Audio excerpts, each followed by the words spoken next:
लिहाजा कर ये प्रोटेस्ट यह वापस ये स्कीम वनकस कर प्रॉपर्टी टैक्स यह वापस लिहाजा कर तेल कत वतलित ये अकुई प्रेसिडेंट ये प्रेसिडेंट ये तमाम पार्टी तम तन तेल वनकस वथान तम तथ मज ये सात वथो तम सात वथान तम लिहाजा कर अत पे करो सा जोर गौर करो अत पे मेहरबानी तो मेहरबानी ये पे फोकस करान अकु चीज फोकस ज्यादा करान डीजीएम वनकस कह पार्टी ब्रोट पकान वनकस डीजीएम पार्टी यह फोकस करान हर कुन जाए कुन जाए प्रोटेस्ट आज डीजीएम करान कह ब्रोट कुन वनकस प्रोटेस्ट कर कहें लिहाजा कर करो सा अत मदद कह जरूरी कह ना कह करो अत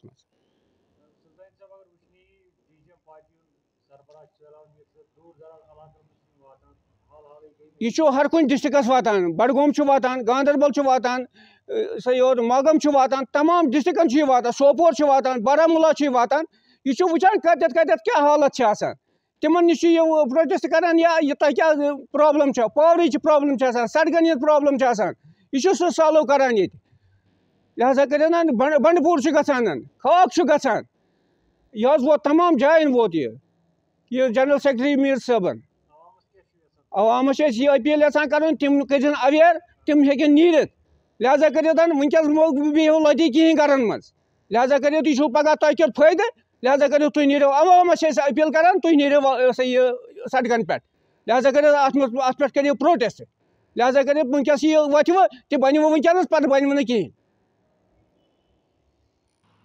देखिए आपने जो आप सहाफ़ी हो के आपने जो ये क्वेश्चन किया है कि आपके लिए भी एक बेनिफिट वाली बात है, खुद मेरे ज़ात के लिए भी एक बेनिफिटेड बात है।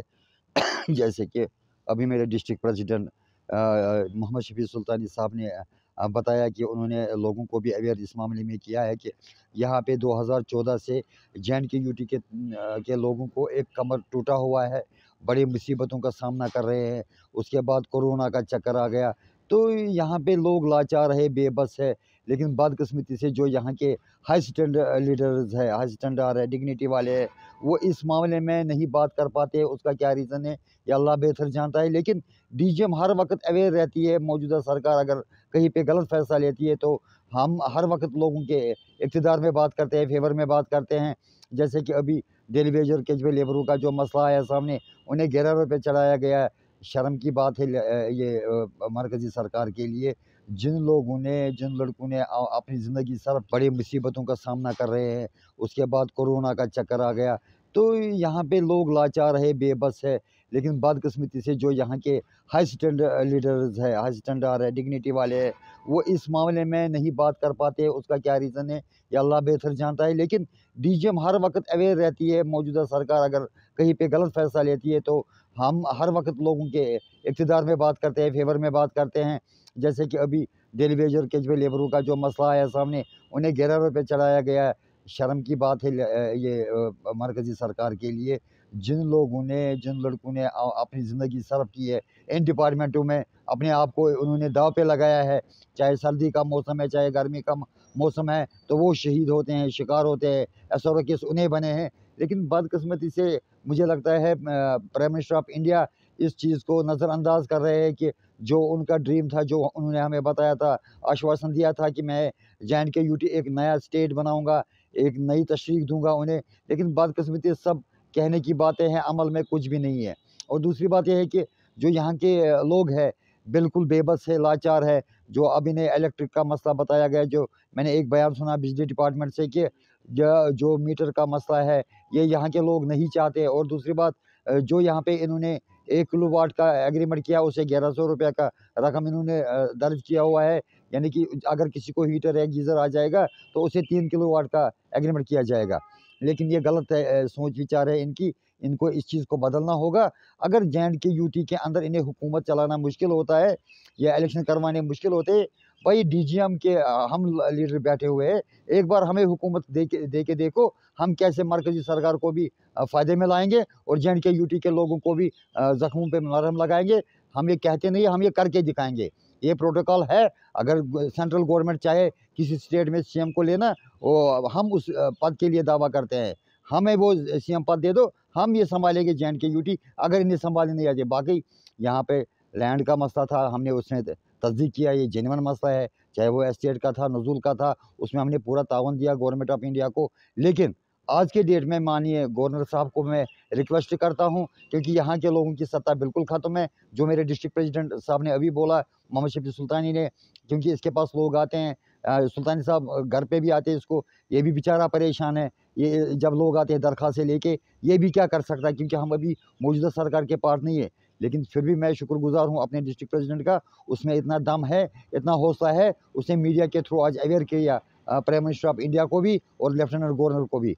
मैं खुशामदीद करता हूँ अपने प्रधान को, मैं उससे शुक्रिया रवैया यही रहा तो डीजीएम वो पार्टी है वाहिद जो इसके लिए प्रोटेस्ट करेगी। और मैं अपने नेशनल प्रधान श्री सत्यदेव जी यादव को भी इस बात को आगाह करना चाहता हूँ, इस बात से कि JNK-UT के ऊपर जल्द से जल्द कदम साबित हो, नहीं तो यहाँ के लोग प्रोटेस्ट करने के लिए सड़कों पे निकलेंगे और फिर गवर्नमेंट को भारी पड़ेगा। मिर्ज़ा, आपको लगता है इन चीज़ों से जो लागू किए जाते हैं, लोगों में ज़्यादा बेचैनी बढ़ गई है, उदासी बढ़ गई है? भाई देखिए, ये मैं कहना नहीं चाहता था लेकिन बदकिस्मती से कहना पड़ा। पहले यहाँ पे अनएम्प्लॉयमेंट का जो मसला है, जो गवर्नमेंट के डिसीजन है, ये गलत है, बिल्कुल गलत डिसीजन है ये। जो भारतीय जनता पार्टी के यहाँ JNK-UT के लीडर है, मैं उनको भी कहता हूँ, भाई आप JNK के UT के रहने वाले हो, भाई आप लोगों को कल के डेट में यहाँ के लोगों को फेस करना है।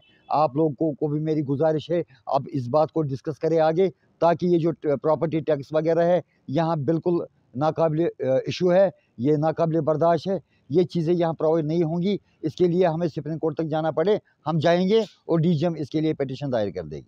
आपको लगता है रोजगार देने के बजाय यहाँ पे लोगों को ज़्यादा लोड डाला जाता है, चाहे महंगाई है, बाकी चीज़ें? बिल्कुल, बिल्कुल। जो हमारा यूथ है, आपको शायद ये भी पता होगा, ये मंज़र भी नज़रों में होंगे, कहीं लड़कियाँ, कहीं लड़के खुदकुशी कर रहे हैं, कहीं लड़कियाँ ड्रग में मुंतकिब हो गए हैं, जिसमें JNK-UT पुलिस बहुत अच्छी कदम साबित उनके हो गए, जो इनको पकड़ने में कामयाब होते हैं। लेकिन मेन रीज़न ये है कि बच्चे बेकार है, ग्रेजुएट होके, BSc करके, MSc करके घर में बैठे हुए हैं।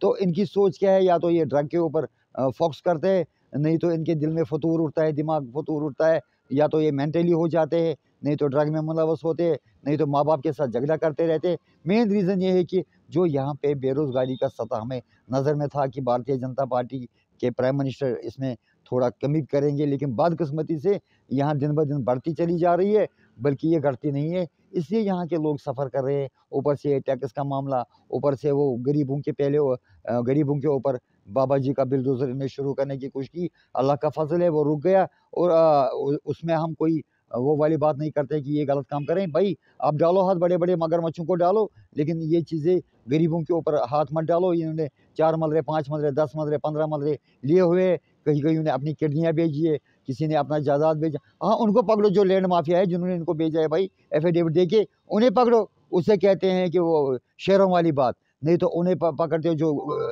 छोटे-छोटे मकान 2-3 कमरे बनाए हैं, तो उन्हें बिल्डोज़र होके जा रहे हो, ये गलत बात है। अब मेरी एक ही रिक्वेस्ट है लेफ्टिनेंट गवर्नर साहब से और प्राइम मिनिस्टर ऑफ इंडिया से, इस मुद्दे को आप देखिए, इस पे थोड़ा मीटिंग कीजिए और ये टैक्स के जो मसला है ये ख़त्म कर दीजिए आप।